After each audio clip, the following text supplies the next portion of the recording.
प्यारे बच्चों, ये एआई का जमाना है। एआई यानी आर्टिफिशियल इंटेलिजेंस का। और कहा जाता है कि अगर आपने न्यू टेक्नोलॉजी को अडॉप्ट नहीं किया तो आप जमाने में पीछे रह जाएंगे। लेकिन मैं आपके साथ ऐसा होने नहीं दूंगा। आपका ये जो चैप्टर है ना, ए पिंच ऑफ स्नफ, जिसको लिखा है मनोहर मालगांवकर ने, जो आपका थर्ड चैप्टर है, एक शॉर्ट स्टोरी है। मैंने आपको इस पूरे चैप्टर को समझाया है, कंप्लीट चैप्टर, पूरे 84 पैराग्राफ मैंने आपको इस चैप्टर का इस एक वीडियो में समझाया है। साथ ही उसकी हिंदी मीनिंग भी है इसमें, साथ ही उसका डिफिकल्ट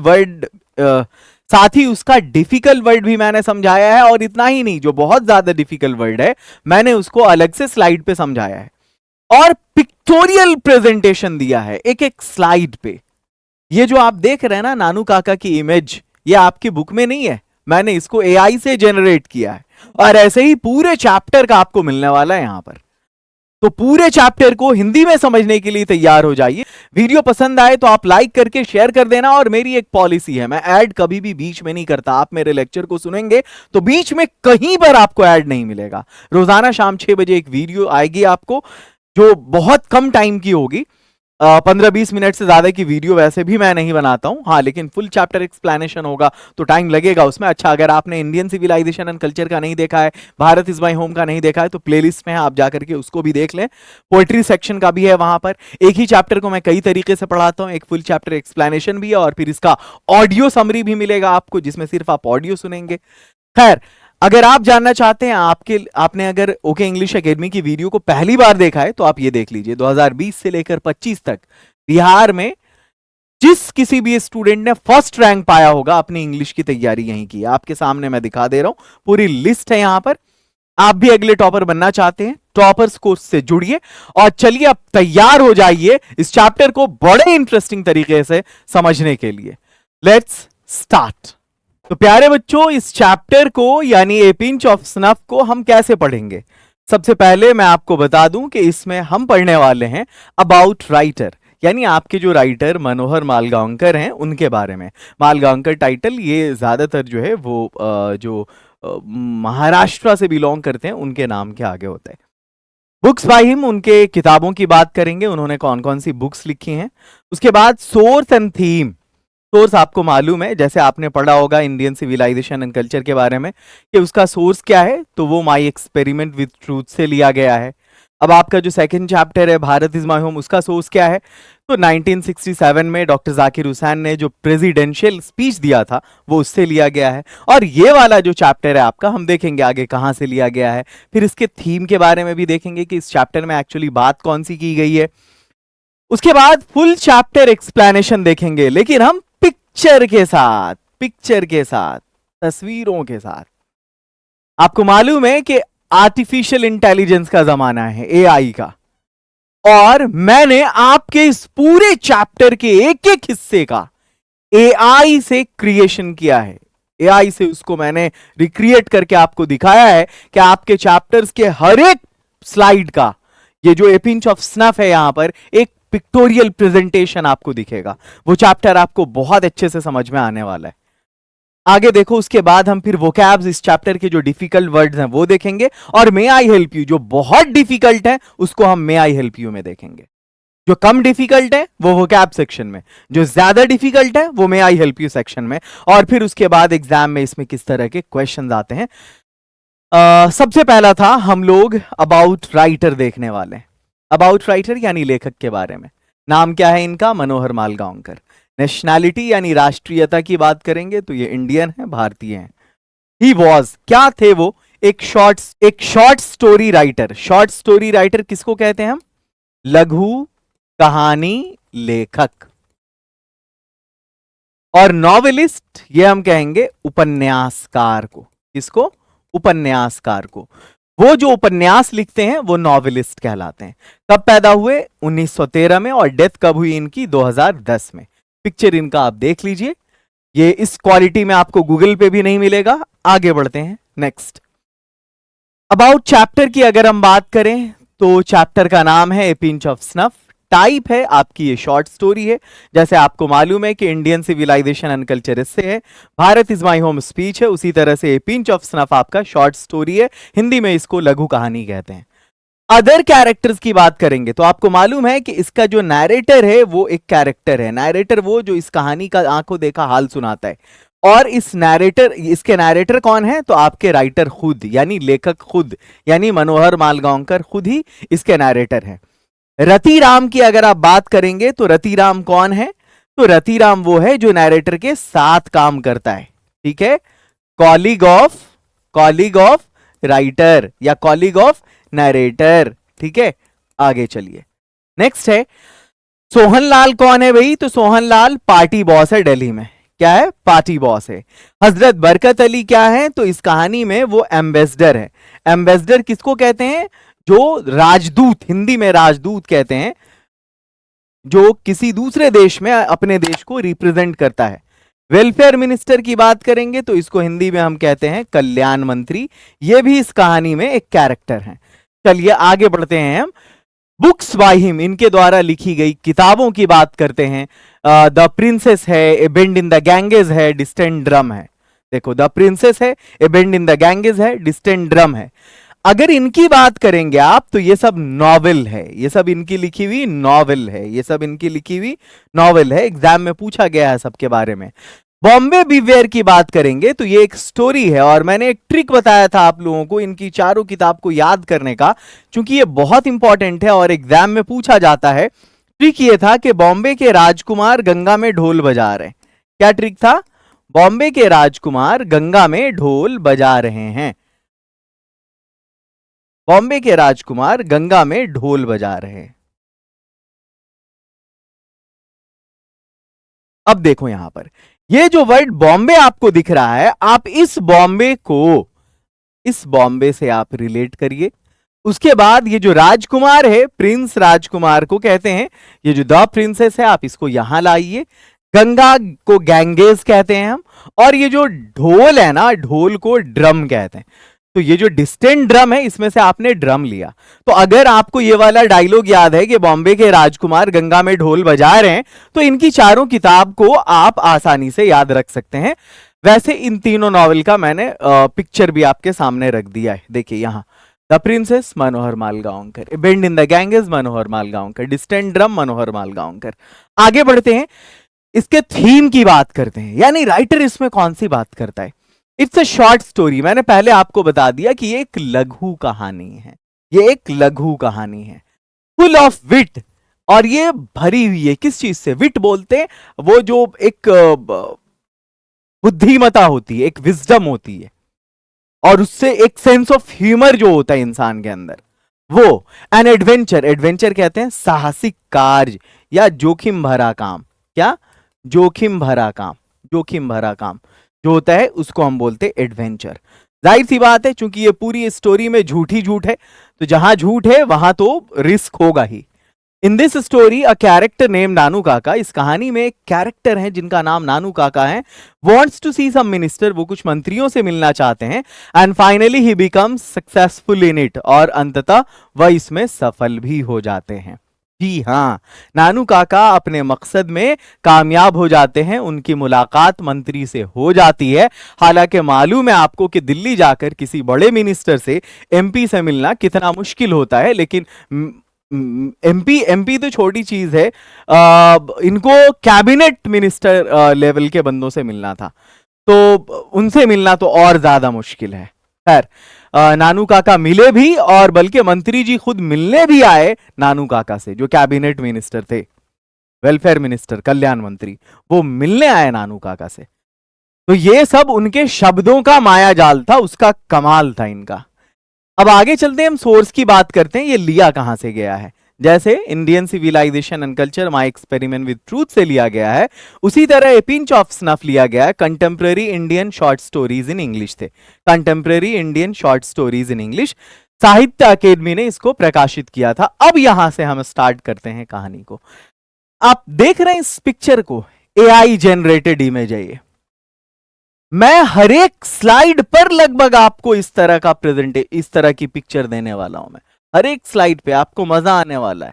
ये जो है क्रिएट करके मैंने पिक्चर दिया है हर एक जगह आपके लिए। ये देखिए, वो डक करते हैं राइटर झुकते हैं बिल्ली के वार से बचने के लिए, ये जनरेट करके मैंने दिया है ताकि इस स्टोरी को समझने में आपको कोई प्रॉब्लम नहीं हो और इसके हर एक इंच का आप मजा ले सकें इस स्टोरी के। स्टार्ट करते हैं। देखो सिचुएशन कुछ यूं है। अच्छा हाँ, आपको अगर ये स्टोरी बहुत लंबी लगती है, आप इसको कम शब्द में सुनना चाहते हैं, तो ऑडियो समरी के नाम से मैंने इसको 8 से 9 मिनट में खत्म कर दिया है। आप उस ऑडियो समरी को भी सुन सकते हैं, मजा आ जाएगा उसमें, लेकिन वो एग्जाम के लास्ट टाइम के लिए होता है। अभी आपके पास अगर टाइम है तो आप इसको कंप्लीट सुनिए, कंप्लीट समझिए। स्टार्ट करते हैं। पैरा 1। अच्छा सिचुएशन मैं बता देता हूं। देखो सिचुएशन ऐसी है कि एक कैरेक्टर है, इस कहानी के जो नैरेटर हैं, नैरेटर उसको बोलते हैं जो कहानी का आंखों देखा हाल सुनाता है। तो मैंने आपको पहले ही क्लियर कर दिया कि इसके जो नैरेटर हैं वही, जो राइटर हैं इसके, वही इसके नैरेटर हैं, यानी मनोहर मालगांवकर। तो मैं इस स्टोरी को जो अभी आपको बताने वाला हूं, यहां पर समझाने वाला हूं, वो इसी फॉर्म में। अब जैसे यहां पे राइटर ने क्या किया है कि अपने आप को ही फर्स्ट पर्सन के रूप में यहां पर पेश किया है और उन्होंने कहानी कुछ इस तरह से सुनाया है कि मदर्स अनाउंसमेंट शुक मी, मां की आवाज ने मुझे हिलाया, झिंझोड़ा मुझे। तो ये जो मुझे है ना, ये राइटर अपने बारे में कह रहे हैं, यानी राइटर इस कहानी को अपने आप को फर्स्ट पर्सन के रूप में रखकर सुनाते हैं। आई होप के अब आपको समझने में कहानी आसान लगने लगेगी। ये जहां पर भी मी और माई और आई देखेंगे, आप समझ जाएंगे the writer is talking about himself, writer अपनी बात कर रहे हैं। चलिए, मदर्स अनाउंसमेंट शुक मी, मां की आवाज ने मुझे झंझोड़ा। तो ये जो मैं हूं, यानी ये जो राइटर हैं, वो काम करते हैं कहां, तो वो अंडर सेक्रेटरी के रूप में काम करते हैं, दिल्ली में रहते हैं अपनी फैमिली के साथ, अपनी मां के साथ। और ये जो नानू काका हैं वो महाराष्ट्र से आ रहे हैं। किसके यहां, तो अपनी बहन के यहां, यानी राइटर की मां के यहां। भाई बहन में बड़ी अच्छी बॉन्डिंग है, यानी ये नानू काका जो महाराष्ट्र से आ रहे हैं उनमें, और राइटर की मां जो है उनमें बहुत अच्छी बॉन्डिंग है। लेकिन जो राइटर हैं उनको इनसे थोड़ा सा, वो क्या बोलते हैं, एक 36 का आंकड़ा समझ लो, वो रहता है कि राइटर को मालूम है कि मामा फेंकते बहुत हैं, तो उनके उस वार से बचने के लिए वो थोड़ा सा अवॉइड करते हैं कि टाइम कम बिताया जाए या कम शामिल हुआ जाए इनके प्लान में। लेकिन ऐसा है कि चूंकि मां को बड़ा प्यार है अपने भाई से, तो मजबूरी में राइटर को शामिल होना होता है इनकी सारी एक्टिविटीज में। इवन के जब यहां आते हैं दिल्ली तो इनको छुट्टी भी लेनी पड़ती है। खैर, अब कहानी आपको पूरी तरह से समझ में आ जाएगी। तो राइटर सो रहे हैं और सीन कुछ है एक बेडरूम का कि राइटर सो रहे हैं और मां की आवाज आती है, मां झंझोड़ती है कि नानू काका आ रहे हैं, यानी मेरे मामा आ रहे हैं, मां के भैया आ रहे हैं। अब यहां से कहानी शुरू होती। मदर्स अनाउंसमेंट शुक मी, मां की आवाज ने मुझे झंझोड़ा, हिलाया। नानू काका इज कमिंग, नानू काका आ रहे हैं। शी सेड, उसने कहा। ओ माई गॉड, आई सेड, मैंने कहा, हे भगवान, couldn't we send him a wire, क्या उन्हें हम तार नहीं भेज सकते? सेइंग वी आर लिविंग, ये कहते हुए कि हम लोग इस जगह को छोड़ रहे हैं, दैट आई एम ट्रांसफर्ड और समथिंग, यानी ये कि मेरा कहीं ट्रांसफर हो गया है या कुछ और कोई दूसरा बहाना। अब देखो यहां पहले ही दूसरे यहां पर आपको लाइन में समझ में आ गया होगा कि जो राइटर है मामा से पीछा छुड़ाना चाह रहे हैं और मां को कह रहे हैं कि भाई पीछा छोड़ाओ, मामा को कुछ ऐसा तार भेजने का यहां पर क्या मतलब है। अब एक चीज आपने गौर किया होगा कि मैंने यहां पर इसको ब्लू कलर में बोल्ड कर दिया है और इसको रेड कलर देके मैंने अंडरलाइन कर दिया है। आपको मतलब समझ में आ गया होगा कि ये जो ब्लू कलर में बोल्ड है ये कम डिफिकल्ट वर्ड है, तो मैंने इसकी मीनिंग लिख दिया नीचे में। और ये जो रेड कलर में डिफिकल्ट वर्ड है ये थोड़ा ज्यादा डिफिकल्ट है, तो मैंने इसको किस सेक्शन में कर दिया, मे आई हेल्प यू वाले सेक्शन में। वायर है, यहां पर वायर का अर्थ है संदेश यानी मैसेज। वायर का शाब्दिक अर्थ होता है तार, और इसी से मुहावरा बना तार भेजना यानी कोई संदेश भेजना। आप लोगों ने हिंदी मुहावरे की किताब में या हिंदी ग्रामर में पढ़ा होगा, तार भेजना मतलब संदेश भेजना। तो यहां पर वायर का वो वाला वायर नहीं, या वायर का मतलब वो वायर नहीं जिससे इलेक्ट्रिसिटी पास होती है, बल्कि संदेश भेजने के सेंस में। तो वही राइटर कह रहे हैं, और शुक का मतलब हिलाया। अब इसकी हिंदी मीनिंग भी आगे मैंने लिख दिया है। माँ की आवाज ने मुझे हिला दिया, झिंझोड़ा, नानू काका आ रहे हैं, उसने कहा। हे भगवान, मैंने कहा, क्या हम उन्हें ये कहते हुए तार नहीं भेज सकते कि हम कहीं जा रहे हैं या मेरा ट्रांसफर हो गया या कुछ और? अगर आपको इसकी हिंदी मीनिंग भी समझनी है तो इस पूरे स्लाइड में इंग्लिश के साथ हिंदी मीनिंग भी दिया गया है, उसका वोकैबुलरी भी दिया गया है, और किसका वोकैबुलरी दिया गया है उसको बोल्ड भी कर दिया गया है, साथ में पिक्चर भी दिया गया है।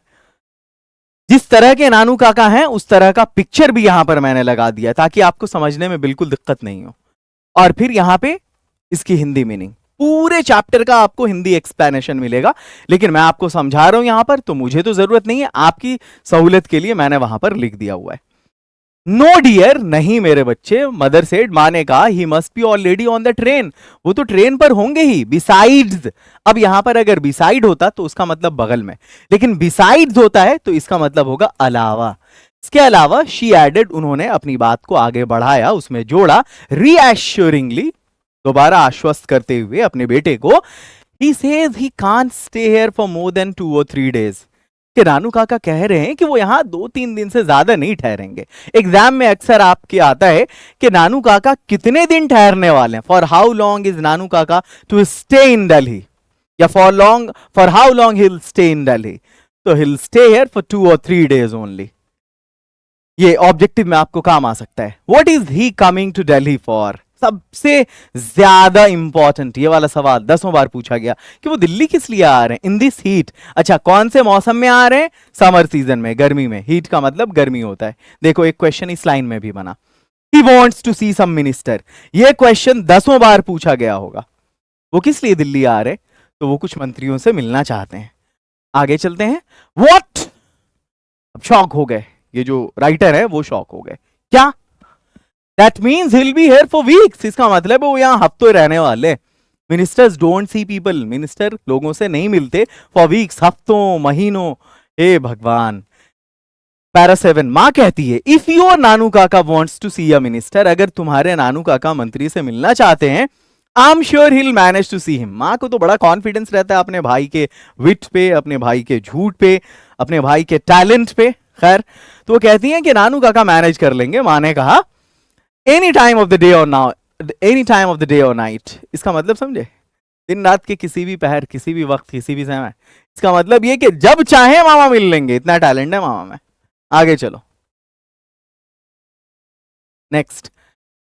Mother has always been very loyal to her side of the family, माँ हमेशा अपने साइड वाले फैमिली की तरफ बड़ी वफादार रहती है, मतलब बहुत लॉयल रहती है, बड़ा मानती है। आपने भी अपने घर में अक्सर देखा होगा कि आपके पिताजी की जो बहन है, आपके पापा की जो बहन है, यानी आपकी फूफी जब भी घर आती है, माँ का थोड़ा सा मुंह लटक जाता है, लेकिन जैसे ही उनकी बहन आती है, यानी आपकी मौसी खाला वगैरह, तो माँ बड़ी खुश होती है। समझ में आ रहा है? खूब सत्कार होता है। ए जी सुनते हैं, आ रही है छुटकी। अब बाप को भी मजबूरी में खूब तैयारी करनी पड़ती है। ऐसा एक्सपीरियंस किया होगा आप लोगों ने घर में। तो वही राइटर उस चीज को यहां पर हाईलाइट कर रहे हैं कि माँ हमेशा अपने साइड वाली की तरफ बड़ी लॉयल रहती हैं। एंड आफ्टर ऑल नानू काका इज हर ब्रदर, और वैसे भी नानू काका उनके भाई हैं। आई ऑन द अदर हैंड, जहां तक मेरी बात है, दूसरी तरफ वो ये है, may have something of a complex about minister. तो मेरा ना मंत्रियों के साथ तजर्बा है, और थोड़ा मुझे ये जटिल लगता है मंत्रियों का मुलाकात कर लेना इतनी जल्दी मंत्रियों से।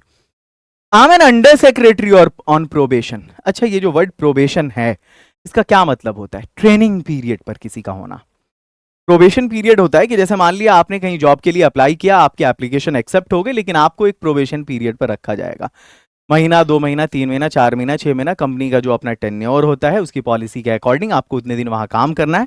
कंपनी ये देखेगी कि आपका व्यवहार कैसा है, आपका बिहेवियर कैसा है, उसके वर्क कल्चर में आप अडेप्ट कर रहे हैं या नहीं कर रहे हैं। उसके बाद आपका बीवीजी होता है, बीजीवी होता है, बैकग्राउंड वेरिफिकेशन होता है, आप कहाँ से बिलोंग करते हैं, किस तरह के माहौल में हैं, ये सारे किस तरह के माहौल में रहते हैं, इस तरह की चीज़ों को वो कंपनी वॉच करती है। फिर उसके बाद ये देखती है कि आपके अंदर वो एडेप्टेबिलिटी है या नहीं। उसके बाद आपका वर्क स्किल क्या है, आप प्रोक्रेस्टिनेट तो नहीं करते टालमटोली, है ना। तो इन सारी चीज़ों को देखती है कंपनी। तो वो पीरियड प्रोबेशन पीरियड होता है। उसके बाद फिर आपको फाइनल लेटर मिलता है जॉब का। and as such trained to regard minister as being 2 steps higher than God, the secretary is being just 1 step higher. और हम लोगों को उस ट्रेनिंग में सिखाया गया, यानी राइटर को, ये जो मंत्री लोग होते हैं ना, ये हुए मिनिस्टर लोग, यानी मंत्री लोग, ये भगवान से 2 कदम ऊपर होते हैं, और उनके जो सेक्रेटरी होते हैं वो भगवान से 1 कदम ऊपर होते हैं। मतलब इतनी ऊंची चीज है वो लोग। और मैं हूं इस सेक्रेटरी के अंडर का भी सेक्रेटरी, अंडर सेक्रेटरी हूं मैं। इसके अंडर ये काम करता है और इसके अंडर सेक्रेटरी काम करता है, और मेरा अभी भी जॉब फाइनल नहीं हुआ है, मैं अभी भी प्रोबेशन पे हूं।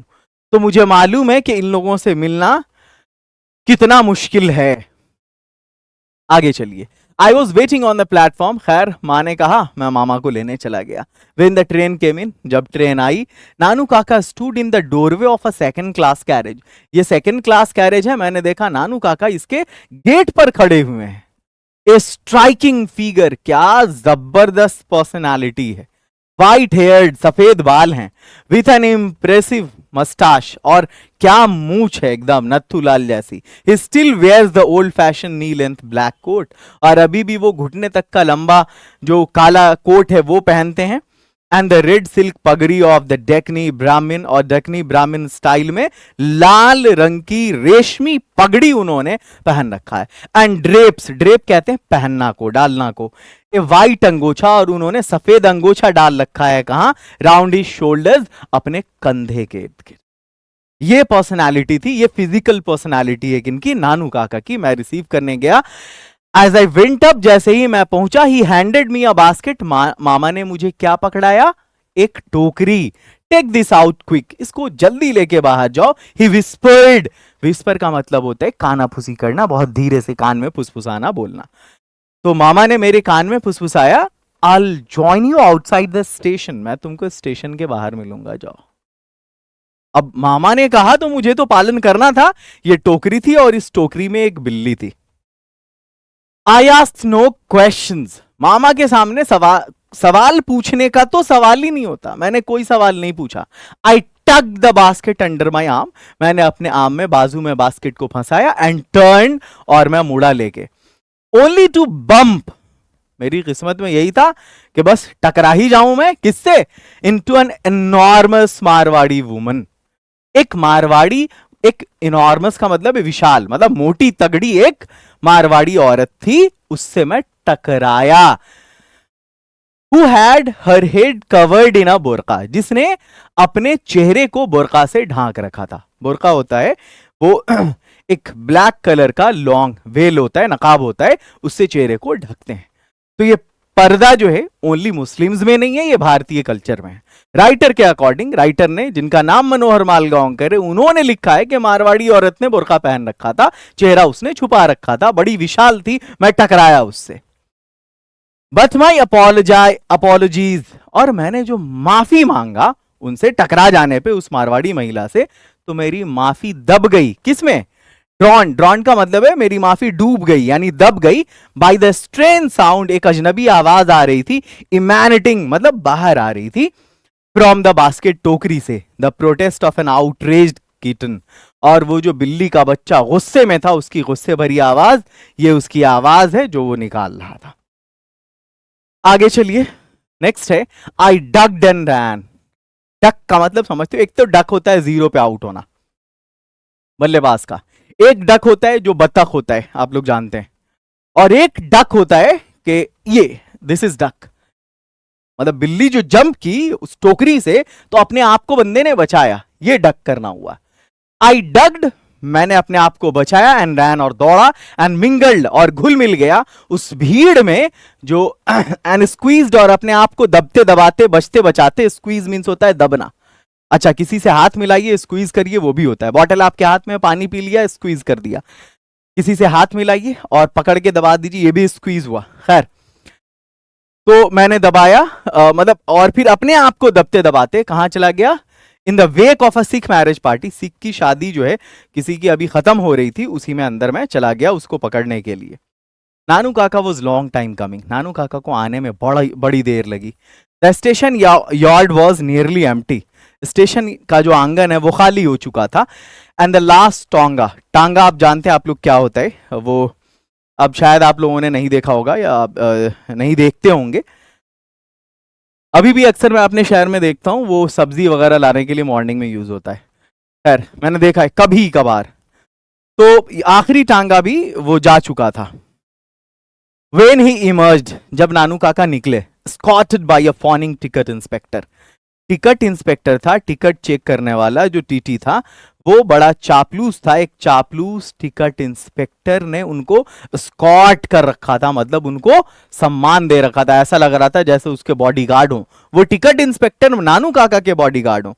हुआ होगा ऐसा क्योंकि मामा ने क्या किया होगा, फेंका होगा मैं ये हूं, मैं वो हूं, मैं तोरम खान हूं, ठीक है, इस्मार खान हूं।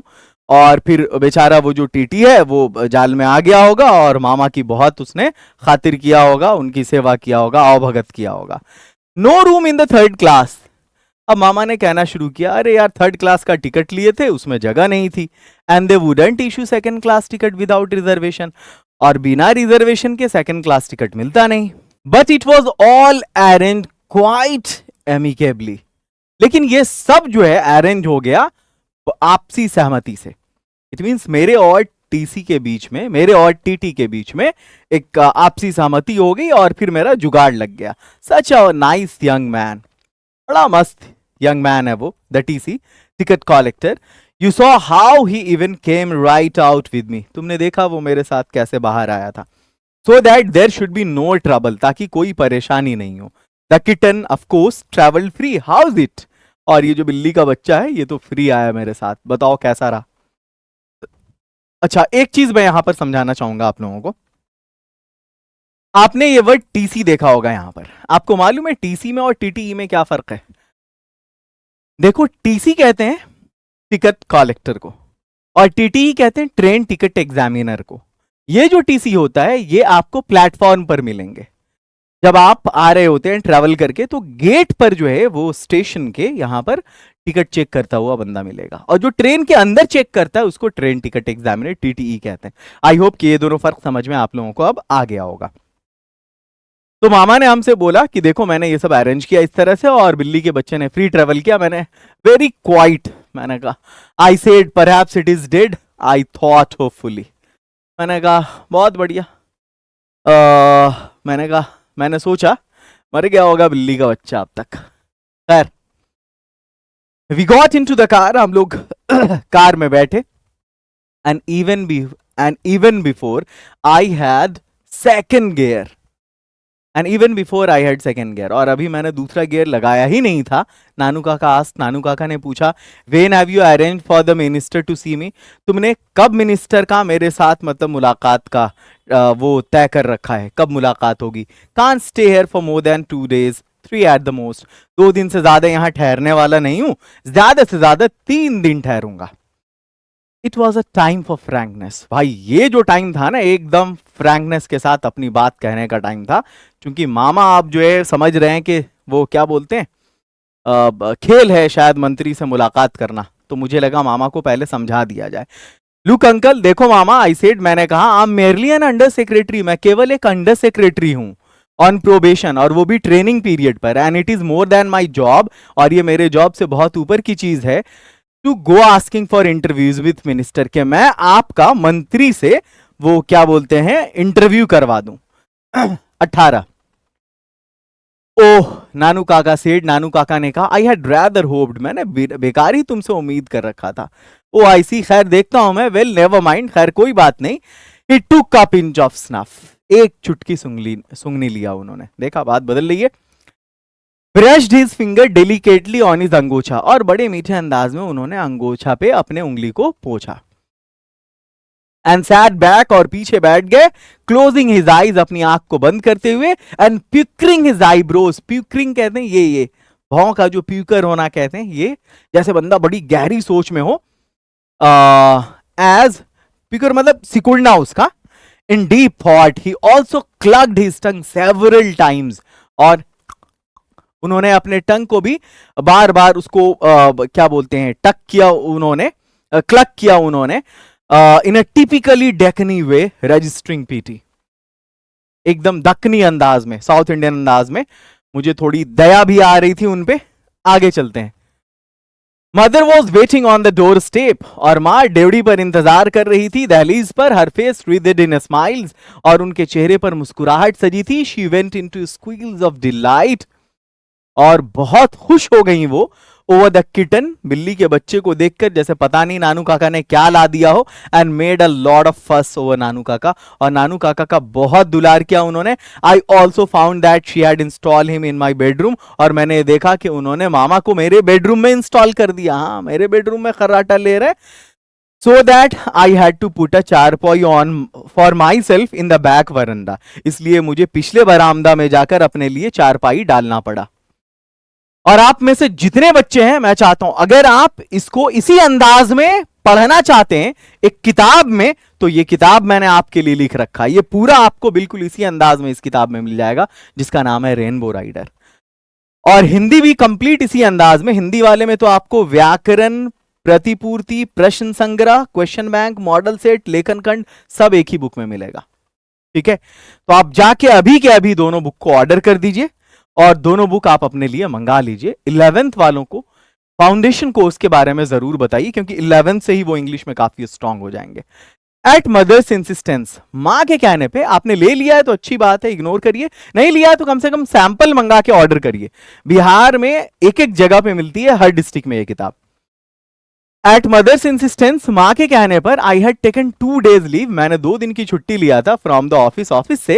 एंड इन द आफ्टरनून, और दोपहर में, आई drove Nanu Kaka to the north block, मैं नानू काका को लेके नॉर्थ ब्लॉक गया। नॉर्थ ब्लॉक और साउथ ब्लॉक है वहां, जहां सेक्रेटरीट है, मंत्रियों का अपना ऑफिस है वहां। तो वही नॉर्थ ब्लॉक मामा को मुलाकात करवाने ले गया।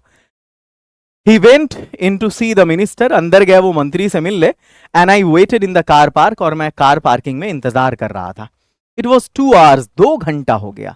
Before he returned, mumbling colorful Marathi swear words, 2 घंटा हो गया मामा को, उसके बाद आया मामा रंगीन रंगीन मराठी गाली देते हुए।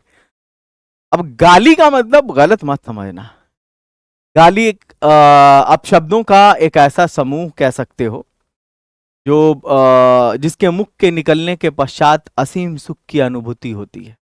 बंदे का जो मूड है ना, वो फ्रेश हो जाता है। और मामा के साथ भी वही हुआ, क्योंकि 2 घंटा, हमको तो मालूम था ना, मैं ये जो कह रहा हूं ना, हमको मालूम था, ये राइटर को मालूम था, ये मंत्री का अपॉइंटमेंट लेना कितना मुश्किल है। पूरे हिंदुस्तान से लोग जाते हैं, और मामा को भी बहुत पापड़ बेलना पड़ा होगा, और लास्ट में जाकर के उनको अपॉइंटमेंट मिला। इसलिए मामा जो है ना, रंगीन मराठी गाली देते हुए निकले। इससे ये समझ में आता है कि मामा महाराष्ट्र के थे और मदर टंग मराठी थी, क्योंकि आदमी कितना भी अंग्रेजी बोल ले, अब तुम लंदन चले जाओ और वहां किसी अंग्रेज से तुम्हारा लफड़ा हो जाए, तो तुम उसको गाली किस में दोगे? अंग्रेजी में नहीं, तुम अपनी ही भाषा में दोगे। मिथिलांचल के हो मैथिली में दोगे, भोजपुर के हो भोजपुरी में दोगे, बिहार में और भी पार्ट्स हैं जैसे मगही में दोगे, अपनी जो भाषा उसी में गलियाओगे। I didn't dare ask him, मैंने हिम्मत नहीं किया उनसे पूछने का व्हाट हैपन, कि हुआ क्या था। एंड ड्रॉप विदाउट सेइंग, और मैंने गाड़ी चला दी बिना कुछ कहे ही। Cool down in a little while, थोड़ी देर में खामोश हो गए। दो एंड सेड, और फिर कहा 2 hours, 2 घंटे आई स्पेंट, मैंने बिताया बीइंग ट्रांसफर्ड फ्रॉम वन चपरासी टू अनदर, एक चपरासी से दूसरे चपरासी, ट्रैम्पिंग थ्रू द कॉरिडोर्स, और मैं भाग भाग के चल रहा था अंदर, मुझे पैदल ही वो क्या बोलते हैं अपॉइंटमेंट लेने के लिए। एंड इन द एंड, और लास्ट में, succeeded in getting a deputy secretary to give me an appointment, और बाद में सेक्रेटरी के भी अंडर का जो डिप्टी सेक्रेटरी है उसका अपॉइंटमेंट मिला, वो भी आज से 3 दिन के बाद। शेमफुल, शर्म की बात है, शेमफुल।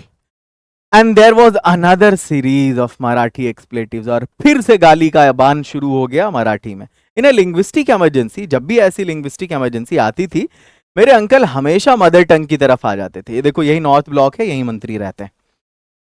एक गार्निश येलो स्पोर्ट्स कार, और हम लोग जो लौट रहे थे तभी हमने देखा कि एक विदेशी पीले रंग की स्पोर्ट्स कार है, वो हमारे बगल से गुजरी, blaring its horn in an uninterrupted blast, जिस पर हॉर्न जो है क्या बोलते हैं लगातार बजाया जा रहा था। And the young man at the wheel, और वो बंदा जो गाड़ी में था, waived his hand at me, उसने अपना हाथ मेरी तरफ हिलाया। ये देखो, ये एआई से क्रिएट किया है तुम लोगों के लिए सीन हमने। What a rude man, कितना बदतमीज आदमी है। Who was that? कौन है वो? नानू काका ने कहा चैप कॉल्ड रतिराम। बंदे का नाम, मुन्ने का नाम, लड़के का नाम, उसको चैप बोलते। रतिराम है। Works in the same ministry as mine, जिस मंत्रालय में मैं काम करता हूं उसी में ये काम करता है। आई सी, नानू काका ने कहा अच्छा। There was some talk about his going as trade commissioner to Hazrat Barkat Ali. मैंने फिर बात को आगे बढ़ाया और मैंने मामा से कहा कि उसके बारे में बात चल रही थी कि वो ट्रेड कमिश्नर बन करके जाएगा हजरत बरकत अली के पास। हजरत बरकत अली कौन? द एम्बेसडर, वो राजदूत थे। राजदूत थे वो, मतलब इस कहानी में विदेश में भारत को रिप्रेजेंट कर रहे थे। But they saw it is all of now I से जस्ट टू मेक कॉन्वर्सेशन। लेकिन अब बात खत्म हो गई है। मैंने बातचीत आगे बढ़ाने के लिए नानू काका से कहा। बात तो हो रही थी कि वो ट्रेड कमिश्नर बन के जाएगा, लेकिन बातचीत खत्म हो गई है। All of now why don't you get sent out on one of these foreign assignments, Nanu Kaka said. नानू काका ने कहा तुम काहे नहीं इस तरह के किसी विदेशी काम पे या विदेशी सफर पे जाते हो। To get sent on a foreign assignment, मतलब विदेशी किसी काज पे जाना, is in the same category as getting an interview with a minister. बिल्कुल ऐसा ही मुश्किल काम है जितना मुश्किल है एक मंत्री से मुलाकात होना, मंत्री का अपॉइंटमेंट मिलना या उससे मुलाकात होना। अंकल, मामा, मैंने कहा समवॉट अनकाइंडली, थोड़े बेरहम अंदाज में। इट टेक्स पुल, मतलब इसमें सोर्स लगता है, पैरवी लगता है, पहुंच चाहिए इसके लिए। Ratiram is the son of Sohanlal Ratiram. Ratiram Sohanlal Ratiram का बेटा है, वो जो लड़का आपने देखा गाड़ी में। You know the party boss इन दिल्ली। और ये सोहनलाल रतिराम कौन है? दिल्ली में वो एक पार्टी अध्यक्ष है। Nanu Kaka sat up with a jerk, एक झटके से नानू काका बैठे। What was that? What did you say? क्या क्या क्या कहा तुमने? सोहनलाल रतिराम सन, सोहनलाल रतिराम का बेटा है, वही जो दिल्ली में पार्टी अध्यक्ष है उसका बेटा है। हाउ एक्स्ट्राऑर्डिनरी, इतनी जबरदस्त बात बताई तुमने यार। Well well.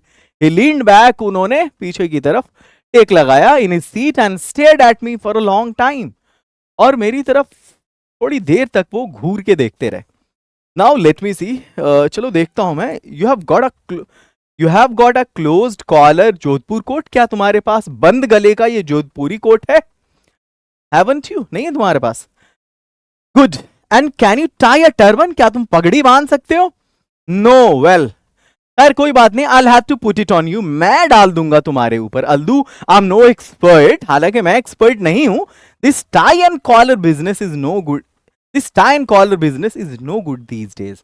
आजकल टाई कॉलर में ना वो इंप्रेशन नहीं पड़ता है जितना इस बंद गले के जोधपुरी कोट में पड़ता है। लेट्स गो होम, चलो घर चलते हैं। After you have changed will go and see him. जब तुम घर चलोगे और इस तरह के लुक में, गेटअप में चले आओगे, उसके बाद हम लोग चलेंगे सोहनलाल रतिराम से मिलने, जो पार्टी अध्यक्ष है।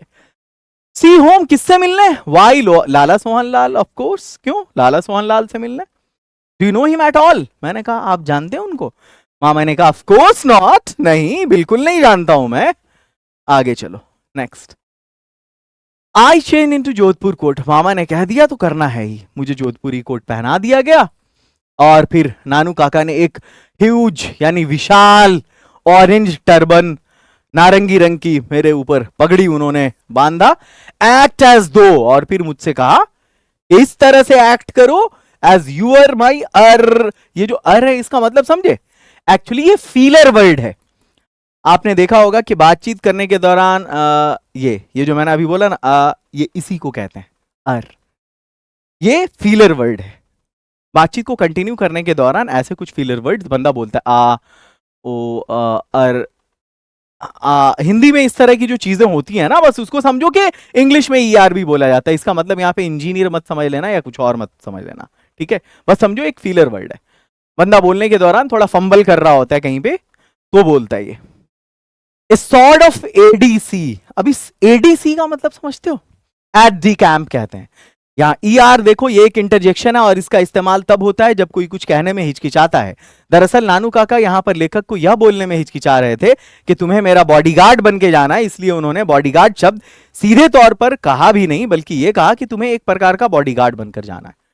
यार ऐसे मैंने ये किताब लिखी है, रेनबो राइडर, और इस तरह का प्रेजेंटेशन बनाया तुम लोगों के लिए। पूरे बिहार में वन एंड ओनली पीस है ये प्रेजेंटेशन। समझ में आ रहा? क्वालिटी है, एक ना एक दिन सबको पता चलना है। एक ऐसा भी दिन आएगा कि बिहार के एक एक घर में इंग्लिश पढ़ने के लिए लोग ओके इंग्लिश एकेडमी आएंगे। आल सी अ डे, क्योंकि ये जो क्वालिटी डिलीवर कर रहा हूं मैं तुम्हें। एडीसी इसका मतलब होता है, ये फ्रेंच वर्ड है जिसका मतलब होता है एड डी कैम्प। तुम्हारी इस पूरी बुक के एक एक वर्ड पे रिसर्च है मेरा। एक सेंटेंस छोड़ दो, एक चैप्टर छोड़ दो। फ्रेंच है जिसका मतलब होता है कि तुम्हें मेरा बॉडीगार्ड बन के जाना है, एडीसी बन के जाना है। He cautioned me as we started for Lala Sohanlal house. जैसे ही हम लोग लाला सोहनलाल के यहां जाने के लिए तैयार हुए, तो ये गाड़ी है, ये मामा है, और मेरे सर पे ऑरेंज पगड़ी है, और फिर उसके बाद एक बॉडीगार्ड के तौर पर मुझे वो ले जाना चाह रहे थे। अब जब हम लोग वहां पहुंचे, सेक्रेटरी ने स्पॉटलेस व्हाइट क्लॉथ, सफेद कपड़े में एक सेक्रेटरी ने हमें रिसीव किया and showed us into a cool white room, और एक सफेद कमरे में जो ठंडा था। देखो सफेद कमरा, हर जगह व्हाइट ही व्हाइट दिखेगा। Before he asked our business, हमारा काम पूछने से पहले विनम्रता से उसने वहां बिठाया। ये मामा है, अब फिर ये हम हैं। आगे चलो। जस्ट ड्रॉप्ड इन, नानू काका asked said casually, I have come to Delhi for the zamindars convention. अब देखो नानू काका क्या फेंकना शुरू करते हैं यहाँ पे, कि मैं एक जमींदार हूं और जमींदार का एक प्रोग्राम हो रहा है यहाँ, उसी प्रोग्राम में शामिल होने के लिए आया हूं। और रादर अनऑफिशियल गैदरिंग, एक तरह की अनौपचारिक जो है एक गैदरिंग है। You know since we zamindar are not early popular these days, पहले की तरह अब हम जमींदार उतने पॉपुलर नहीं है, फिर भी वीपी जो है हमें वो केबल पे केबल भेज रहे हैं, सेंट अ केबल, उन्होंने एक संदेश भेजा है वाइस प्रेसिडेंट उपराष्ट्रपति ने, ही वांट्स टू सी मी, वो मुझसे मिलना चाहते हैं, लेकिन वो नहीं आ रहे हैं वाशिंगटन से। कल तक तो नहीं आ रहे हैं। आई थॉट, तो मैंने सोचा कि भाई जब तक मैं लाला जी से मिल लूं और उनको बता दूं कि क्या अरेंजमेंट हम लोग जमींदार लोगों ने किया है उनके कृषि वाले वोट के बारे में, क्योंकि मैं जमींदार हूं, मेरे अंडर में बहुत सारे लोग हैं, कृषक जुड़े हुए हैं, किसान जुड़े हुए हैं, तो उनके जो वोट्स हैं उसको लेकर के मुझे नेताजी से मिलना है, लाला जी से, मतलब सोहनलाल से मिलना है। अब इस तरह के बहुत सारे फेकू आते हैं सेक्रेटरी लोगों के पास, नेता के, जो अपने आप को दूसरे से रिश्ता, दूसरे बड़े नेता से रिश्ता बताते हैं और मिलना चाहते हैं। तो सेक्रेटरी लोगों को इसका तजर्बा पहले से होता है, तो उनको लग गया कि मामा फेंक रहे हैं। तो सेक्रेटरी नानू काका सॉर्ट ऑफ ट्रेल्ड ऑफ। मैं देख रहा था कि नानू काका जो है वो खिंचा रहे हैं, मतलब पसर रहे हैं, बात उनका बेअसर हो रही है उनकी बात, है ना। I could see that he was not really making an impression, और वो असर नहीं डाल रहे थे सेक्रेटरी पे। Was just being polite, जो नर्म बना हुआ था, विनम्र बना हुआ था, और and playing it safe, और इसको हल्के में ले रहा था। I'll have to see whether Lala ji is free, मुझे देखना होगा लाला जी फ्री हैं या नहीं। सेक्रेटरी ने कहा he seldom sees, seldom का मतलब होता है कभी नहीं। आपने ये वाला ये अक्सर आपने ये वर्ड सुना होगा उस मुहावरे में, बार्किंग डॉग सेल्डम बाइट, जो गरजने वाला कुत्ता होता है कभी काटता नहीं, सेल्डम मतलब कभी नहीं। और visitors without a previous appointment, बिना पिछले अपॉइंटमेंट के मिलते नहीं हैं नेताजी किसी से। वैसे डॉक्टर हो या लीडर हो, इन लोगों से अपॉइंटमेंट लेनी पड़ती है, क्योंकि डॉक्टर हर टाइम में तो फ्री रहेगा नहीं, तो एक शेड्यूल होता है, एक उनका टाइम होता है जो फॉलो करना पड़ता है। या फिर जब भी आप किसी बड़े लोगों से मिलेंगे तो एक आपको प्रीवियस अपॉइंटमेंट लेना पड़ेगा। Lala ji must have been free, Lala ji free ही होंगे, because from the adjoining room, बगल वाले कमरे से हम लोग सुन सकते थे कि आवाज आ रही थी गुड़गुड़ाने की, किसके? हुक्का के गुड़गुड़ाने की। And then we could hear the haughty secretary, haughty बोलते घमंडी को, ये जो घमंड, ये मीनिंग होगा ही नीचे लिखा हुआ, हॉटी घमंडी। घमंडी सेक्रेटरी को देखा मैंने उससे बात करते हुए जाकर के नेताजी से, कि भाई ऐसी ऐसी, नेताजी हुक्का गुड़गुड़ा रहे हैं, सेक्रेटरी गया बात करने के लिए कि ऐसे ऐसा ऐसा कोई बंदा बोल रहा है। लेकिन नेताजी कोई एक्सप्रेशन देते इससे पहले ही नानू काका ने बगल वाले कमरे में जो हम लोग बैठे हुए थे मुझसे जोर जोर से पूछना शुरू कर दिया, क्या what day it is today, आज कौन सा दिन है? नानू काका ने कहा। हालांकि I thought he was speaking in an unusually loud voice. Tuesday I told him. मैंने गौर किया कि नानू काका बहुत जोर से बोल रहे हैं, जितना जोर से जैसे बोलना चाहिए उससे ज्यादा जोर से। फिर भी मैंने कह दिया कि आज मंगलवार है। नानू काका ने अब फेंकना शुरू किया, अच्छा मंगलवार ही है। और देखो संडे को मैं बेरूत में था 2 दिन पहले। अमेजिंग। ये बेरूत लेबनान की राजधानी है, एक बड़ा शहर है वहां का, बेरूत लेबनान का। आई swallowed हार्ड, मैंने बड़ी मुश्किल से बात को पचाया. अमेजिंग, हाँ बड़ा शानदार है, मैंने अग्री किया. And if I had listen to Hazrat are still be on abroad, और मैंने इस बरकत अली की, हजरत बरकत अली की बात सुना होता तो मैं अभी भी विदेश में ही होता. वो तो मुझे मरा जा रहा था फॉरेन मिनिस्टर से, मतलब जो है मुलाकात करवाने के लिए या वहां ले जाने के लिए. अब जैसे ही, अब देखो वो जो अंदर में पार्टी बॉस है ना सोहनलाल, सोहनलाल को काम था किससे? बरकत अली से. ठीक है, ये बात नानू काका को किसने बताया था? राइटर ने बताया था कि सोहनलाल को बरकत अली से काम है. अब मामा ने क्या गेम खेला कि सोहनलाल को सुना सुना के कह रहे हैं कि बरकत अली से मेरी बहुत अच्छी जान पहचान है, और बरकत अली मुझे रोक रहा था वहां जो बेरूत में मिलने गया था मैं. तो खैर, ये जो लगातार गुड़गुड़ाहट थी ना हुक्के की बगल वाले रूम से, वो खामोश हो गई. व्हाट डिड यू से? हालांकि मैंने अभी मुंह भी नहीं खोला था, यानी राइटर ने, फिर भी मामा कह रहे हैं, क्या कहा तुमने? Although I hadn't even open my mouth. Why didn't I stay back? मैं वहां ठहरा क्यों नहीं? You know how it was with HB the last time when we was in Geneva. तुमको पता ही है कि हम काहे नहीं रुके. पिछली बार जब जेनेवा गए थे ना, got me involve in the cotton talks. अब ये देखो, कॉटन टॉक्स कोई एक स्पेशल टॉक नहीं होता. कॉटन का मतलब रुई, कपास, और टॉक मतलब बातचीत. तो इंटरनेशनल लेवल पे जो डिप्लोमेटिक बातचीत होती है कॉटन के बिजनेस को लेकर के, तो उस बिजनेस में, उस काम में मुझे इन्वॉल्व करवा रहा था वो बरकत अली. वो चाह रहा था कि मैं भी उसमें शामिल हूं, लेकिन एसके जो है, अब ये किसी दूसरे बड़े बंदे का नाम ले रहा है, मंत्री का, कि वो मुझे संदेश पे संदेश भेजे जा रहे थे कि आओ जल्दी आओ, मुलाकात करनी है, आपसे मिलना है. That was the moment. अब इतना फेंकना बहुत काफी था कि यहाँ पे उपराष्ट्रपति का भी नाम लिया जा रहा है, उसके बाद जो है वो एम्बेसडर का भी नाम लिया जा रहा है बरकत अली का. अब बगल में जो बंदा है नेता, उसको खुद काम है बरकत अली से. अब वो क्या किया कि आया अंदर से बाहर की तरफ, मामा की तरफ, came waddling out of the inner room with the secretary at his heels, and from then on everything was smothered in the saccharine courtesy of the seasoned political campaigner. इसका ये मतलब हुआ कि वो डगमगाते हुए आए, और उसके बाद अपने उसी सेक्रेटरी के साथ, और फिर उस टाइम के बाद से दोनों में जो बातचीत शुरू हुई, ये मामा और ये नेताजी, उस टाइम के बाद से सारी चीज एकदम एक सियासी बातचीत होती है ना, वो राजनीतिक बातचीत, उसमें वो मतलब वहां से राजनीति में हो गया पूरा माहौल.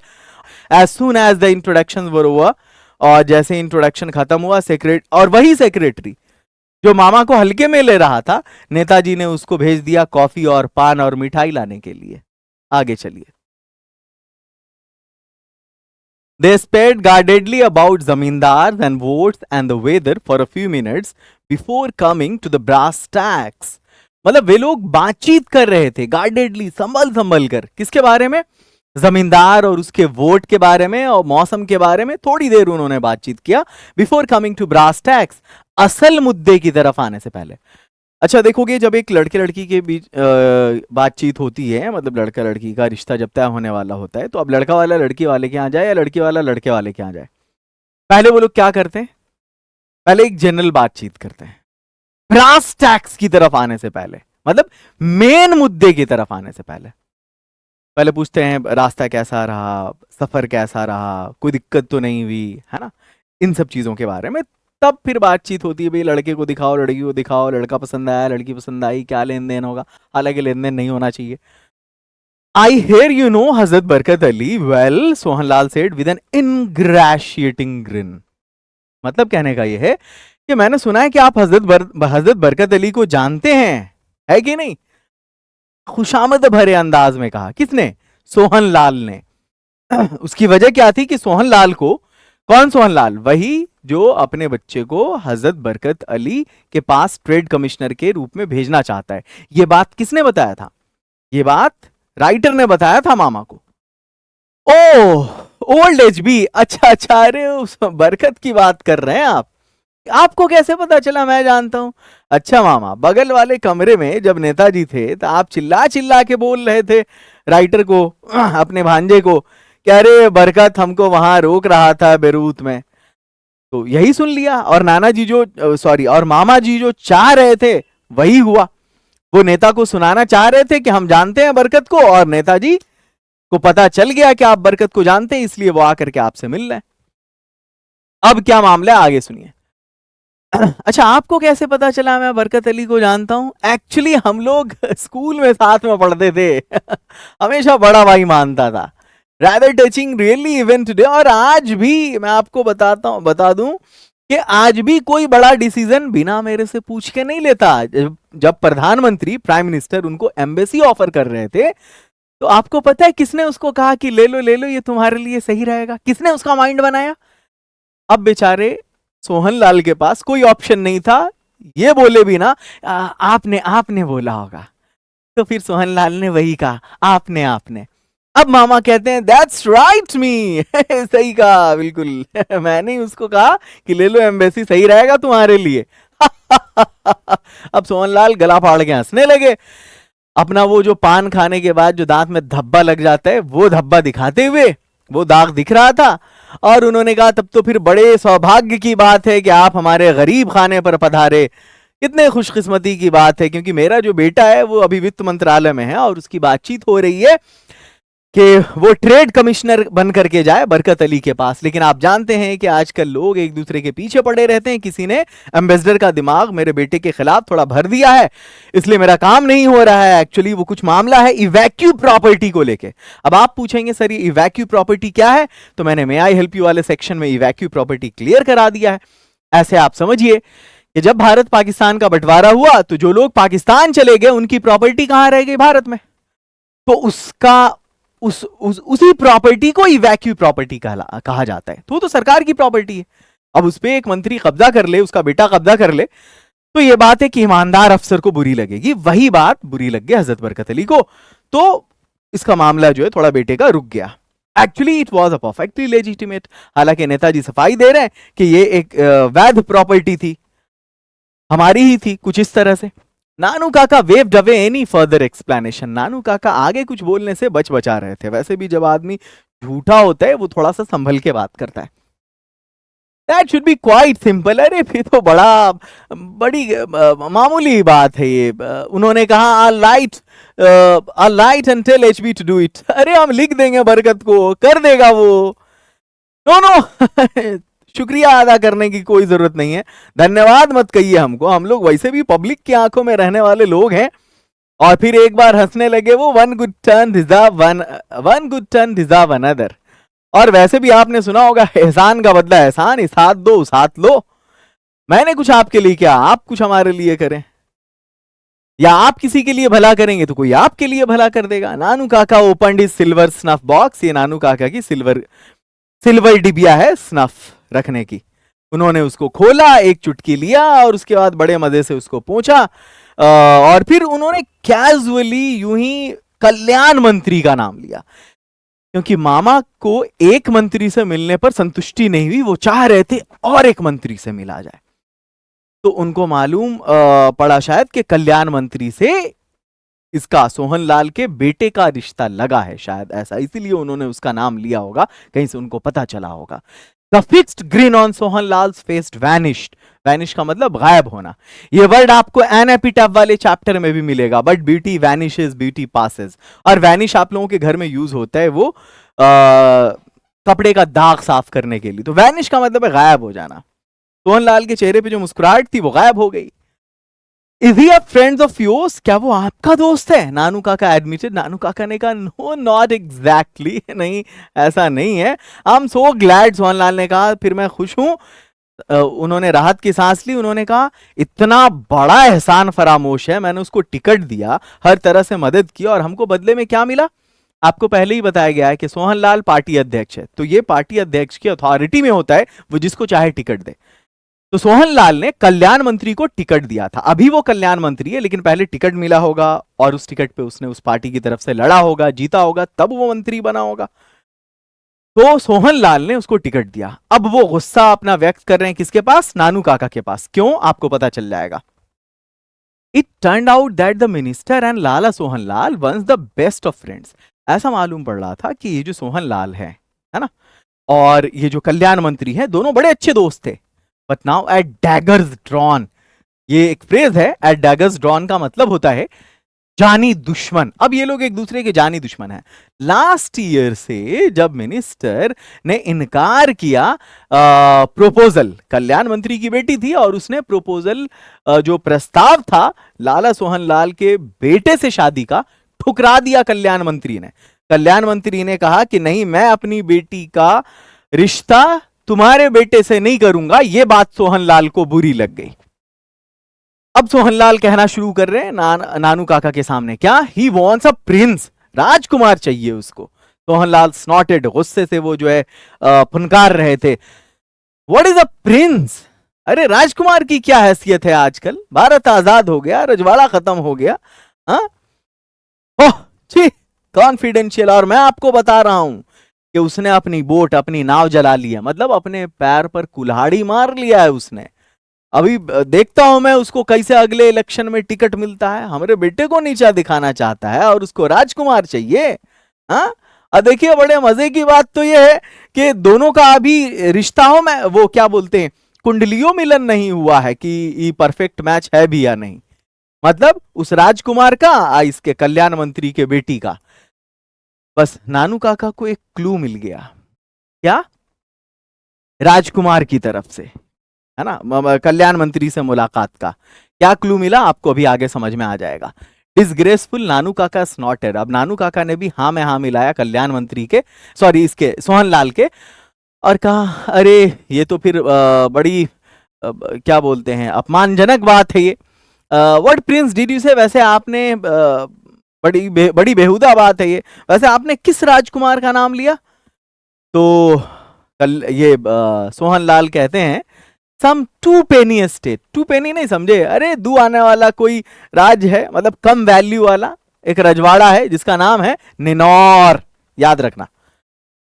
वी लेफ्ट हाउस, हम लोगों ने वहां सोहनलाल जो मंत्री थे उनका घर छोड़ा, और उसके बाद हम लोग क्या बोलते हैं, और नानू काका ने फिर से प्रॉमिस किया कि वो लिख देंगे बरकत अली को, काम हो जाएगा आपके बेटे का। और जब हम लोग निकले तो लाला जी और उनका सेक्रेटरी जो भाव नहीं दे रहा था आया, और दोनों फिर जो है हम लोगों को पोर्च तक छोड़ने आया। ये देखो, ये नेताजी हैं, ये मामा हैं, पोर्च तक छोड़ने आया। और उसके बाद फिर जो है हम लोग वहां से निकल के अपने घर पहुंचे। Nanu Kaka was strangely silent that evening, और उस शाम नानू काका बहुत खामोश थे। And went to bed soon after dinner, और खाना खाते ही बेड पे चले गए सोने। और सुबह में ही वॉज चर्पी अगेन, फिर से बड़े खुश थे, चहक रहे थे। और उन्होंने एक बम फोड़ दिया, क्या? We are going to the minister's house, हम लोग मंत्री के घर जा रहे हैं। कौन मंत्री? कल्याण मंत्री। दिस मॉर्निंग, आज सुबह। Not me please uncle. मैंने कहा मामा छोड़ दीजिए हमको, आई अपील। मैंने उनसे जो है वो क्या बोलते हैं, अनुरोध किया। इनहेल्ड सम स्नफ, बस बात को भुलाना था, हमारे वैल्यू नहीं देना था। फिर से एक चुटकी सूंघनी लिया उन्होंने, और उसके बाद कहा हाँ, before he spoke and by that time he seemed to have forgotten what I had said. और वो भूल गए जो मैंने कहा। सीधा उन्होंने कहा दिस कार्स ऑफ योर्स, तुम्हारी ये जो कार है ना, टू स्मॉल, बड़ी छोटी है। We'll need something much more impressive. हम लोगों को और कुछ impressive चाहिए, इससे बड़ी गाड़ी। You notice how that secretary treated us coldly at first? तुमने देखा उस सेक्रेटरी ने कितने हल्के में लिया था पहले हमको, उसके यहाँ, सोहनलाल के यहाँ। अगर बड़ी कार में गए होते तो फिर बात दूसरी होती।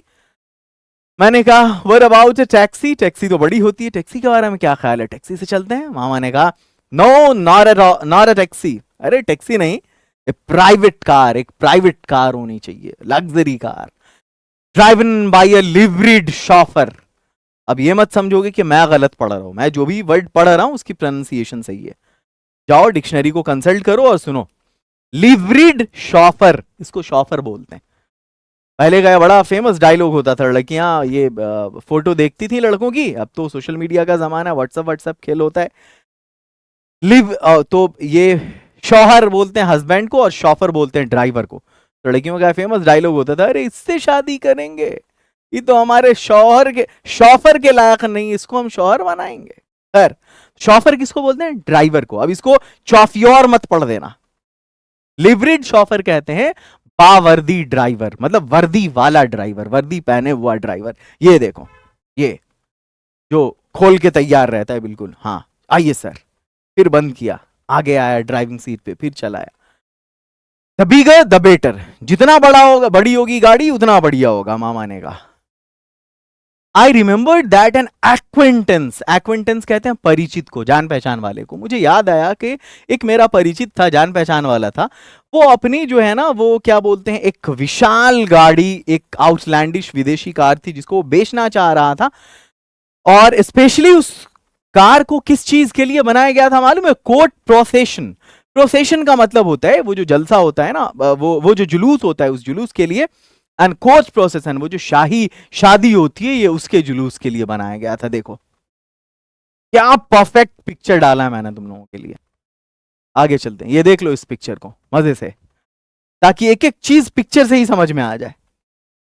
That's it, will take it out for a brief trial, he suggested breezily. उन्होंने, मामा ने कहा ठीक है फिर चलो हम लोग खरीदने चलते हैं उस कार को, और ट्रायल के बहाने लेके निकल पड़ेंगे। I am sure we could, I said, हम लोगों ने, मैंने सोचा अच्छा अगर हम लोग कर सके तो बढ़िया है। अगर हम लोग सही खरीदार लगेंगे, जिनिन खरीदार, तब तो ये पॉसिबल है। क्योंकि मोटर कार के जो दलाल होते हैं वो 1 मील दूर से ही सूंघ लेते हैं कि इसके जेब में पैसा है या नहीं। You leave that to me, वो ना तुम मुझ पे छोड़ दो, नानू काका ने कहा। तुम खाली डिटेल बताओ कि मिलेगी कहाँ ये गाड़ी। और फिर मैंने कहा मामा फिर उस वर्दी वाले ड्राइवर के बारे में क्या, मैंने पूछा। तो मामा ने कहा तुम और कौन, ड्राइवर तुम बन जाओगे। नानू काका ने क्या किया, ही टुक आउट हिज चेकबुक। नानू काका ने अपना चेकबुक निकाला, देखो चेकबुक हाथ में है नानू काका के, और उन्होंने 1000 रुपए का चेक लिखा। उसको साफ, उसको उन्होंने अच्छे से लपेटा और इसको अपने कोट की जेब में रख दिया, पुराने कोट की जेब में, और मुझसे कहा कि अब धोबी को बुला के लाओ। मैंने धोबी को बुलाया, मामा ने उसको कोट दिया, बाहर लेके गए, उससे कोई बातचीत किया, और उसके बाद हम लोग सिक्का ऑटो डीलर के पास गए। ये वो जगह है जहां वो कार थी। एंड नानू काका asked if he could try out the car we had in mind. और नानू काका ने कहा चलो जो माइंड में अब कार है उसको देखते हैं, उसको ट्राई करते हैं। हम लोग अभी जो है मैनेजर से बात कर ही रहे थे कि देखे धोबी आ रहा है दौड़ के, एक हाथ में वो चेक लहरा रहा है और दूसरे हाथ में वो गंदा कोट लिए हुआ है, नानू काका का कोट एक हाथ में, एंड ब्रांडिशिंग, और लहरा रहा है चेक को दूसरे हाथ में। Oh there you are, he painted. ऐसे वो एक्टिंग कर रहा था धोबी। अच्छा आप यहां हैं, नानू काका के बारे में देखिए, आपके जेब में क्या छूट गया हुआ है, मतलब 1000 का चेक। अब तुम लोग समझ रहे हो 1000 का चेक बहुत कम अमाउंट है, नहीं, अरे उस जमाने में 1000 समझो ये 10 लाख का चेक हुआ। और 10 लाख का चेक एक आदमी अपने कोट की जेब में रख के भूल जाए तो बहुत बड़ी बात है ना, वो भी बेरर चेक कि कोई भी ले और जाके भजा ले बैंक से। तो नानू काका ने ये प्ले किया था रोल उसके साथ, प्लानिंग करके। नानू काका held out the cheque at the arms length. Nanu काका उसको इस हाइट तक लेकर के गए, आर्म्स लेंथ तक, और उसके बाद उन्होंने अपने टंग को कई बार क्लक किया ऐसे, और उसके बाद फिर अरे कितना लापरवाह हूं मैं, देखो इस तरह की चीजें अक्सर होती रहती हैं, मैं हमेशा करता हूं ऐसी चीजें। देखो ये तो बेरर चेक है, वो भी कोई भी इसको कैश करा सकता था, लेकिन ये कितना भला आदमी है ये धोबी तुम्हारा, ये लो तुम्हारे लिए इनाम है। There's nothing like honesty, ईमानदारी जैसी कोई चीज नहीं होती दुनिया में। और उन्होंने उसका पीठ थपथपाया और उसको 2 रुपये का नोट दिया इनाम के तौर पे नानू काका ने इस धोबी को। अब चलो आगे बढ़ते हैं। आफ्टर दिस डेमोन्स्ट्रेशन, अब ऐसा वाला डेमोन्स्ट्रेशन अगर कोई कर दे तब तो सामने वाला वो हवा में ही उड़ जाएगा उसके डेमोन्स्ट्रेशन के, कि भाई कितना अमीर आदमी है ये। It was quite easy about the car, फिर तो कार ले जाना बड़ा आसान हो गया ट्रायल के लिए। I drop wearing my white Jodhpur coat, मैंने अपना व्हाइट जोधपुर कोट पहना, मैंने ड्राइविंग सीट संभाला, ऑरेंज टर्बन, ऑरेंज पगड़ी मेरे सर पर थी, और नानू काका पीछे शाही अंदाज में बैठे थे। हर एक इंच से वो मालूम पड़ रहे थे जैसे खानदानी पंडित हों वो। और उसके बाद मंत्री के घर गए हम लोग, जहां नौकरों ने जो है वो क्या बोलते हैं सेक्रेटरी से बातचीत, नानू काका के आसपास वो सब आके भीड़ लगा दिया, और उन्होंने अपना काम बताने से इनकार कर दिया। किसने? नानू काका ने। उन लोगों ने पूछा, नौकरों ने और सेक्रेटरी ने, कि जी यहाँ क्या काम है, बताइए किस लिए, किनसे मिलना है, वगैरह वगैरह ये सब। लेकिन नानू काका ने कुछ नहीं कहा, कोई बातचीत नहीं की, सीधा कहा विजिटर बुक लेके आओ। मतलब जहां पर लिखते हैं कि कौन आया विजिट करने यहां। बस मैंने देखा, मैं बस यहाँ यूं ही आया हूं फॉर्मल मुलाकात करने के लिए, मंत्री जी को डिस्टर्ब करने का इरादा नहीं है, बस एक फॉर्मेलिटी है जो हमारे रजवाड़ों में जिस नियम का पालन होता है। अब ये जो नानू काका हैं वो ज्योतिषी का रोल प्ले कर रहे हैं। किसके ज्योतिषी का? निनौर के राजा के ज्योतिषी का। क्योंकि इनको मालूम चल गया था कि कल्याण मंत्री ने अपनी बेटी का जो रिश्ता है वो लगाया है निनौर के राजा के बेटे से। तो अब ये उन लोगों का पुश्तैनी पंडित बन करके वो रोल प्ले करके गए, इस पर इंप्रेशन डालने के लिए मंत्री पर। अब जैसे किसी बेटी वाले को पता लगेगा कि मतलब लड़का वाला आया है, लड़की वाले को पता जैसे लगे, चाहे कितना भी बड़ा हो, और बिना मिले चला जाए, अभी देखो क्या होगा आगे। It is just a formality जो हम लोग प्रिंसली एस्टेट में फॉलो करते हैं, और वो जो महाराज हैं वो इस सब चीज को बहुत मानते हैं। खैर विजिटर बुक आया और उन्होंने मतलब जो है वो उस पे अपना नाम लिखा। और क्या नाम लिखा? मैंने देखा, मैंने यानी राइटर ने देखा, उन्होंने लिखा पुश्तैनी ज्योतिषी निनौर के महाराज का, hereditary astrologer to the maharaja of Ninaur. और एड्रेस में उन्होंने क्या लिखा मालूम है? मेरा एड्रेस, यानी राइटर का एड्रेस, दिल्ली वाला। विदाउट अनदर वर्ड, बिना एक शब्द बोले, एंड एज दो ही वर इन अ टीयरिंग हरी, जैसा कि वो बहुत ज्यादा जल्दबाजी में हो, कार में पहुंचे और उन्होंने कार में बैठे और उन्होंने मुझसे कहा सीधा, क्या? चलो मुझे महाराजा सुतकत्ता के महल में ले जाओ, मुझे सारा होरोस्कोप कुंडली जो है रिटर्न करना है जो मुझे दिया गया है। और वो and the car turned out the gate, और कार गेट से बाहर निकली। एंड ए ग्लांस बैकवर्ड्स, और मैंने देखा पीछे की तरफ मुड़ करके, तो देखा मैंने कि एक विशाल फिगर है, एक बंदा है जिसने खादी का कपड़ा पहन रखा है। ये नेताजी झांक रहे थे अपनी बालकनी से, और अपर स्टोरी ऊपरी मंजिल की खिड़की से झांक रहे थे। मतलब ये नेताजी थे वहां पर, जिन्होंने देखा कि कोई आया इतनी शाही गाड़ी में और मिले बिना चला गया। अब नेताजी की हालत खराब। We had just finished tea, और अब राइटर अपने घर की बात कर रहे हैं कि हम लोगों ने अभी चाय पीकर खत्म ही किया था, और ये जो अभी नई नई बिल्ली वो लाए थे नानू काका, उस बिल्ली को हाउस ब्रेक सिखा रहे थे। मतलब ये पॉटी ट्रेनिंग उसकी चल रही थी, क्योंकि उसने पडल कर दिया था, गंदा कर दिया था फर्श पर। The new kitten we had just made, which had just made a puddle on the floor when the car with the white triangle stopped in front of the house, and Nanu Kaka went out with folded hands to receive the welfare minister who had come to him. एक ही line है ये। कहने का मतलब है writer writer कह रहे हैं कि हमने अभी चाय खत्म ही किया था, और जो बिल्ली का बच्चा नानू काका लेकर आए उसकी पॉटी ट्रेनिंग कर रहे थे, जिसने फर्श पर पॉटी कर दिया था। तो हमने देखा कि तभी बाहर एक बड़ी सी गाड़ी रुकी और नेताजी उस गाड़ी से बाहर आए। व्हाइट ट्रायंगल कार थी, वो उसका लोगो है जो बड़े ब्रांड को शो कर रहा है यहाँ पर। और नानू काका बाहर गए, निकले फोल्डेड हैंड के साथ, और उन्होंने मंत्री से मुलाकात की। मतलब नानू काका मिलना चाह रहे थे मंत्री से, एक से मिलने गए तो उसको कहा कि तुम्हारा काम करवा देंगे बरकत अली से बात करके। दूसरे के साथ मामला क्या हुआ कि दूसरा खुद मिलने आया। देखो ये नानू काका के शब्दों का कमाल था। नानू काका लेफ्ट यस्टरडे, खैर नानू काका कल चले गए, ऐसा राइटर कह रहे हैं। हिज मिशन एकम्प्लिश्ड, एकम्प्लिश्ड का मतलब होता है पूरा हो जाना, उनका मिशन पूरा हो गया। आई नेवर फाउंड, लेकिन मुझे कभी ये बात पता नहीं चली, what it was that he wanted to see the minister about, कि वो मंत्रियों से मिलना क्यों चाह रहे थे। Also, I wonder what is going to happen when the minister discovers that my uncle has never been within 100 miles of a place called Ninor. और वैसे भी मुझे बड़ी हैरानी होती है कि क्या होगा उस वक्त जब मंत्री को मालूम पड़ेगा कि मेरे जो अंकल हैं वो तो निनौर नाम की जगह के 100 मील आसपास भी कहीं नहीं है।